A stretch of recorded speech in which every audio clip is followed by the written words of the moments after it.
Good afternoon, everyone. Just a few things at the top here, and then happy to dive in and take your questions. Today, Secretary Austin is traveling to Brussels to host the 23rd Ukraine Defense Contact Group tomorrow, June 13th.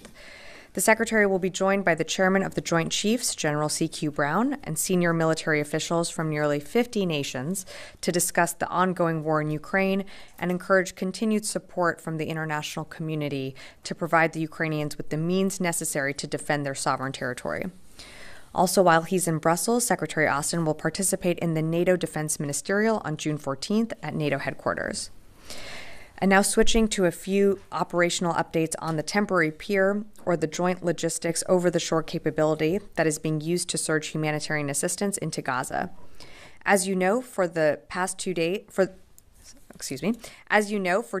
the temporary pier was not operational due to high sea states. As of yesterday, June 11th, U.S. Central Command resumed the delivery of humanitarian assistance into Gaza with more than 500 metric tons of aid delivered to the marshalling area, and today delivered another over 500 metric tons in as well to the marshalling area.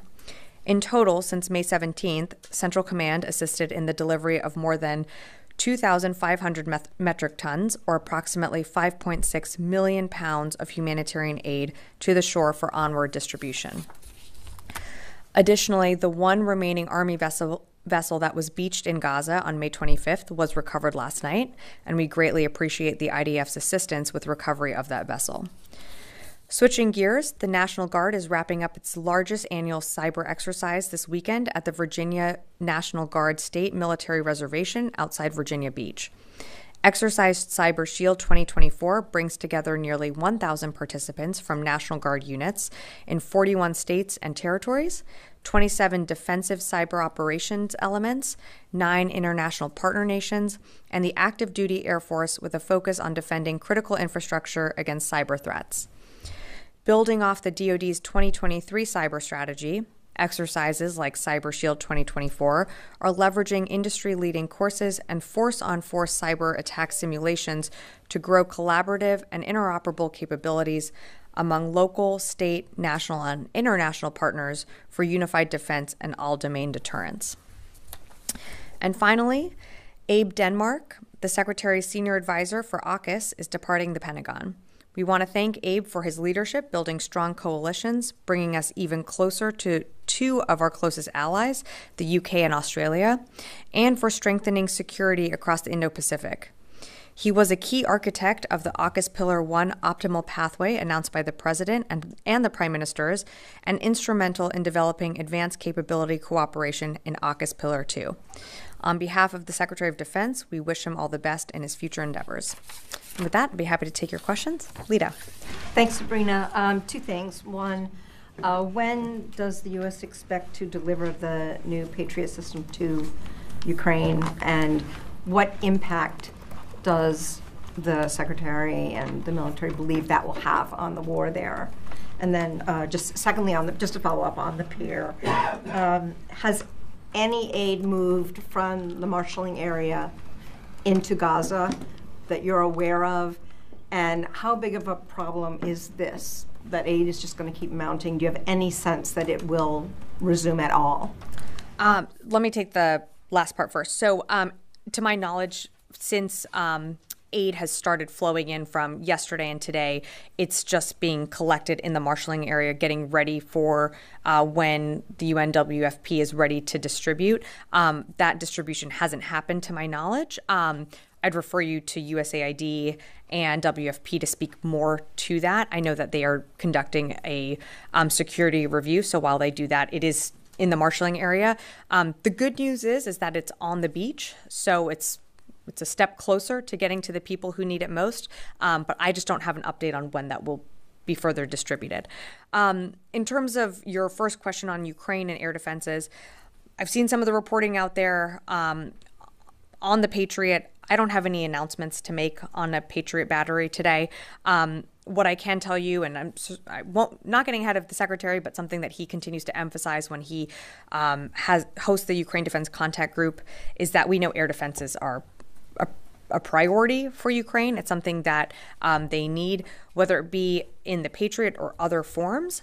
And so I'm sure that's going to be a topic of discussion tomorrow at the UDCG.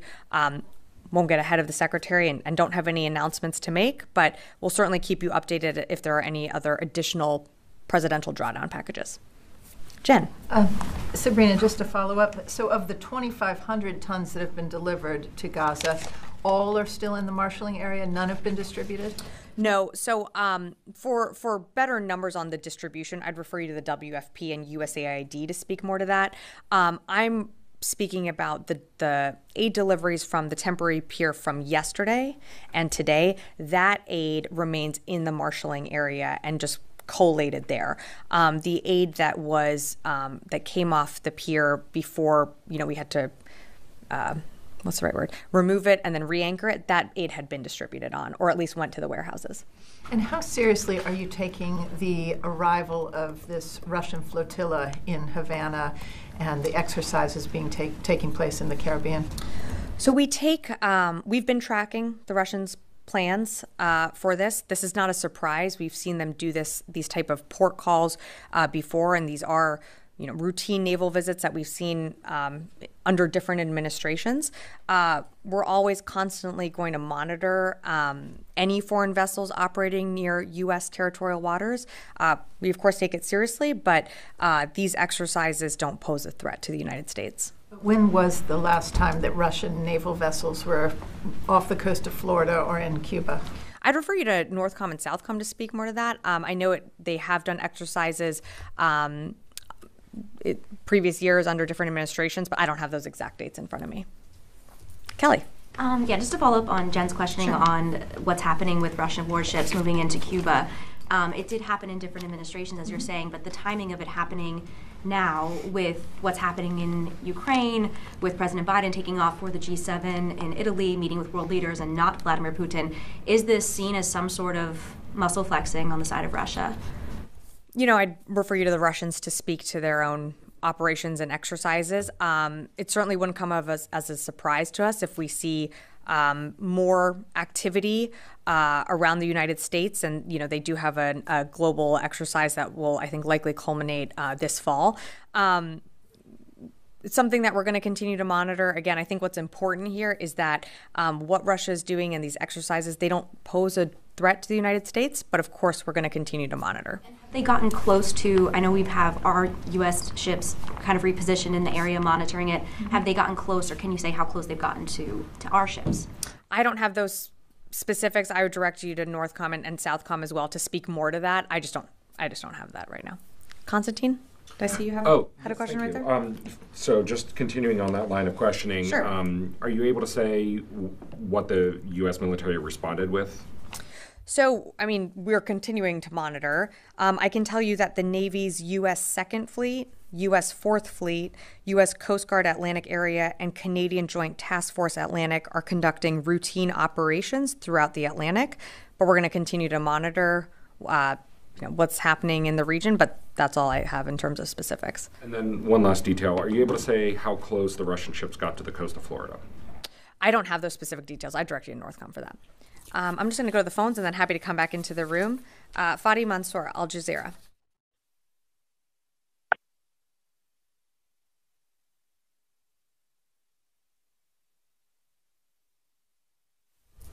Okay.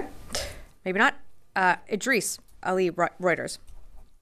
Two quick questions. Are you aware of any of the aid either becoming inedible or unusable because it's been in the marshalling area or in warehouses for so long? And is the Secretary frustrated with either the World Food Program or USAID for apparently not foreseeing some of the challenges that they're now facing in delivering the aid that's just collecting in the marshalling area? Thanks, Idris. So in terms of the actual aid, I can't really speak to that. I would direct you to USAID and the World Food Program to speak more to the specifics on the donations and if, some of the concerns there. But to my knowledge, the aid that has moved on and off the pier from yesterday and today has been aid that when the WFP is ready to continue forward with onward distribution, will be used well and get into the hands of the Palestinian people that need it most.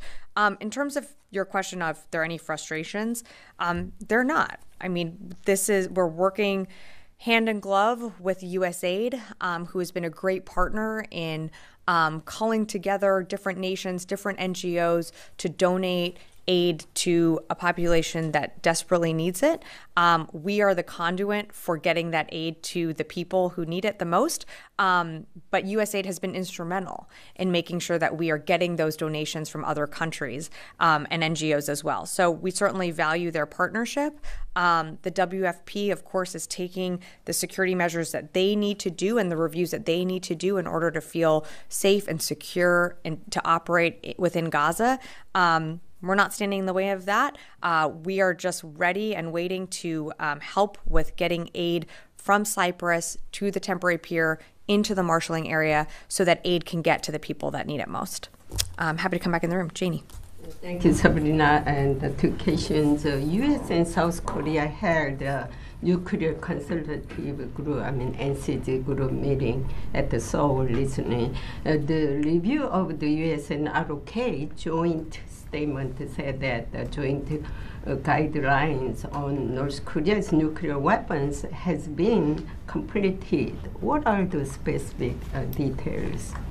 I don't have anything to read out of a specific meeting, Janie. I'm not exactly tracking what you mentioned, but of course we're always monitoring what's happening on the peninsula and aware of DPRK's provocative activities over the last few days and weeks. But I don't have anything specifics on a meeting that you just mentioned. Well, White House senior officer recently mentioned about if China and Russia do not reduce their nuclear weapons, U.S. might, increase nuclear deployment. The U.S. will adjust its nuclear postal capabilities, or what is meant? Thanks, Janie, for the question. Bit of a hypothetical there, as you can appreciate. Just not gonna get into more specifics, but we're always assessing, what the PRC are doing. I don't have any announcements to make in terms of force posture changes to our own nuclear posture, or changes to our nuclear posture, I should say. But we're going to continue to monitor, and I just don't have anything more for you on that. Yes. Thank you, Sabrina. The Prime Minister Netanyahu has said that Israel is prepared for a strong action in the northern part of the border with Lebanon. And yesterday we heard that Secretary Austin, he already discussed with his Israeli counterpart the efforts to de-escalate tensions along the Israel-Lebanon border. So my question, do you worry about any maybe potential war more dangerous in that specific area? And what tools does the Secretary Austin have? He can maybe prevent that area from getting more escalation. Thank you. Yeah, no, thanks for the question. As you saw, we put out a readout of Secretary Austin's call with Minister Gallant. This was something that was discussed. We are seeing an increase in activity in the north, and we don't want things to escalate into a broader regional conflict. And that's something that is not new. That's something that we've said from the very beginning, from when Hamas first launched its brutal attack on October 7th. We never want to see an escalation of tensions in the region. And we took very specific steps from the beginning, with the secretary making that decision and of course with the president, to have the Ford go into the Eastern Med. We're going to continue to urge for de-escalation. That was something that the secretary spoke with Minister Gallant about at length yesterday. I'm not going to get into more specifics of the call itself, but we don't want to see a wider regional conflict, and that's why we do want to see a de-escalation of tensions in the region. Can I follow up? Yeah, of course. If there is a deal, do you expect if there is a deal to a ceasefire deal will happen in Gaza? Do you believe that will de-escalate this area of the tension in the northern of Israel and Lebanon? Well, I think a ceasefire would certainly lead to a de-escalation of tensions, but that is something that's still being worked. As you've seen, Secretary Blinken is in the region. I know he's been meeting with different partners in the region. He made some comments earlier today. I don't have anything additional to add to what he said already, but certainly it could bring further, it would lead to further de-escalation, which is a good thing. Yes, in the back. Thank you so much for this opportunity. Two quick questions. Sure. Some of the media reports suggest with the recent visits by the Pentagon defense officials in Riyadh, they held talks with the Arab military chiefs. So as meanwhile, United States is engaged diplomatically with Saudi Arabia and Israel for ties normalization. So is there any consideration with the defense officials that after the normalization, there is another potential threat in Middle East for the U.S., so U.S. is preparing for that? No, I think what you're referring to is some of our officials just traveling within the region, doing whether it's diplomatic meetings or meeting with their counterparts. This is something that happens often and very frequently. That's not an indication that tensions are rising. That is something that's frankly part of the portfolio of where these officials sit. So no, it's about deepening those partnerships. Of course, they're going to talk about and discuss what's happening in the region. It wouldn't be imprudent not to. So that's something that, of course, is always on the table and discussed. But no, it doesn't indicate anything one way or the other. Sure. I want to ask, the United States have counter-security cooperation with the Pakistan. So from the month of May and from the timeline long ago, we observed that number of aerial strikes happened in Afghanistan or on the neighboring border of the Pakistan. So a number of high-value targets got hit. So I want to know, is there any intelligence sharing or coordination by United States towards Pakistan regarding the onward Pakistan counterterrorism operations regarding TTP or the top value targets? I don't have anything to add on that. I mean, if you're talking about our ongoing efforts to, go after ISIS militants or ISIS senior leaders, of course, that's something that we continue to work on in the region. But I don't have anything more on that. I'm sorry. Tom. Thank you. Good afternoon. Yeah. Excuse me. This morning, Secretary General Stoltenberg and Prime Minister Orban of Hungary had a press conference where they announced that Hungary would no longer veto or block NATO country efforts to support Ukraine in exchange for NATO not considering Hungary to give money and material for the war in Ukraine. What's the Department of Defense's assessment on how this will impact now support for Ukraine among NATO nations? I'm sorry, I haven't seen the reports from this morning. I don't have anything to add to what the Secretary General and his engagement with Orban, but I would say that, of course, we want to see countries around the world, our partners and allies, continue to support Ukraine, and that is exactly what the Secretary is going to be doing tomorrow with the Ukraine Defense Contact Group, but I don't have anything additional to add. I'm sorry, I haven't seen some of the reporting from that meeting. Yeah, of course. Yes. The day before yesterday, Indo-PACOM's commander Paparos said in an interview with the Washington Post, if China invades Taiwan, he will make it hellscape with drones. And as of August 2023, Pentagon announced that aim to deploy thousands of autonomous systems within the next 18 to 24 months. So have there been any change to this plan, or how do you view the feasibility of this project? I'm going to let Admiral Paparo's comments stand for themselves. I don't have anything to add.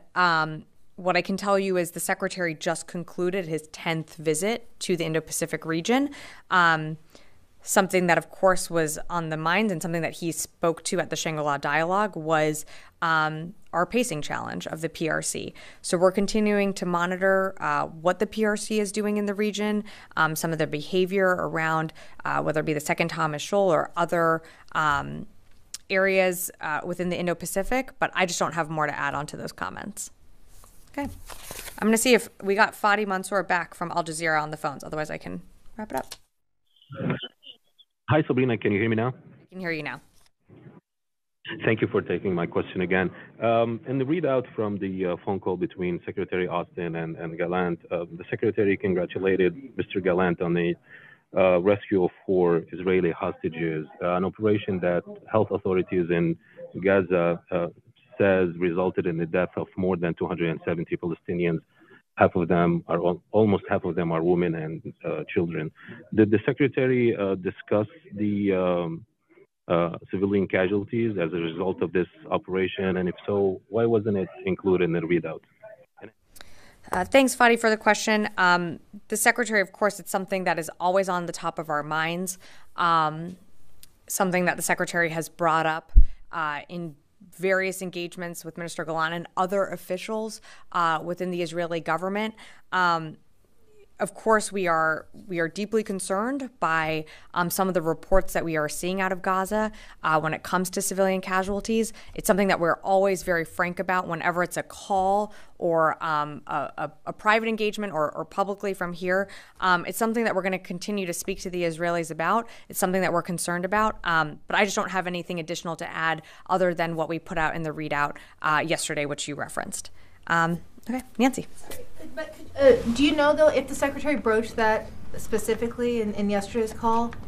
He talked about the operation broadly. I'm not going to go into more specifics of the call. It was a pretty sensitive operation, and we are glad to see the success of these 4 hostages that were returned home. Blanket, we are always concerned about the reports of civilian casualties coming out of Gaza. It's something that he reiterates constantly in his calls with Minister Gallant, not just him, but from other officials in this building. It's something that does come up routinely. I'm not going to get into more specifics, but there were certainly questions about the operations that were asked, and I'm just going to leave it at that. Okay, thanks, everyone.